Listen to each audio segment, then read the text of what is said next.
Hi minions family, என்னோடய சிஸ்டருக்கு marriage date fix பண்ணிட்டாங்க. அதோட மினி விலாக் தான். காலையில் எழுந்திரிச்சோடனே கோயிலுக்கு போயிட்டு கடைக்கு பூ அனுப்ப வந்துட்டேன். இந்த பூ வந்து நல்லா பெரிய பூவாக இருக்கும், பார்க்க அழகாக இருக்கும். அதான் வீடியோ எடுத்திருந்தேன். இன்றைக்கி வந்து தாய் மாமா வீட்டிலேருந்து சாப்பாடு ஆக்கி போட வந்திருந்தாங்க.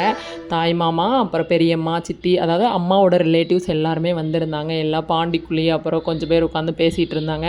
அந்த மாதிரி இருந்தது. கல்யாணத்துக்கு அப்புறமும் போடுவாங்க. இது கல்யாணத்துக்கு முன்னாடி அவங்க எல்லோரும் ஷேர் பண்ணி பொண்ணுக்கு சாப்பாடு ஆக்கி போடுறது. மாப்பிள்ளைக்கு இது மாதிரி பண்ணுவாங்க. இது வந்து வீடு வெள்ளை அடிக்கலை அப்படின்னா மட்டன் சாப்பாடு போடுவாங்க. ஒரு வேளை வெள்ளை அடிச்சிருந்தாங்க அப்படின்னா சாம்பார் சாப்பாடு போடுவாங்க. நாங்கள் இன்னும் வெள்ளை அடிக்கிற ப்ராசஸ் ஸ்டார்ட் பண்ணலை. அதனால் நாங்கள் மட்டனே செஞ்சு சாப்பிட்டோம். அதுக்கப்புறம் எத்தனை வீடு வந்திருக்காங்க, பெர் ஹெட் எவ்வளோ வந்திருக்குன்னு சொல்லிட்டு கணக்கு பார்க்கணும். மளிகை ஜாமான் எல்லா லிஸ்ட்டையும் எடுத்துகிட்டு வந்து பில் போட்டு நாங்கள் வந்து 8 ஃபேமிலி சேர்ந்து பண்ணணும். ஸோ அதை டிவைடட் பை 8 போட்டு ஒரு ஆளுக்கு எவ்வளோ வருதோ அதை நாங்கள் ஷேர் பண்ணி போட்டுருவோம். இது வந்து ஒன் டே டுகெதர் மாதிரி நடக்கும். வீடியோ பிடிச்சா லைக் பண்ணுங்கள். பாய், தேங்க்யூ.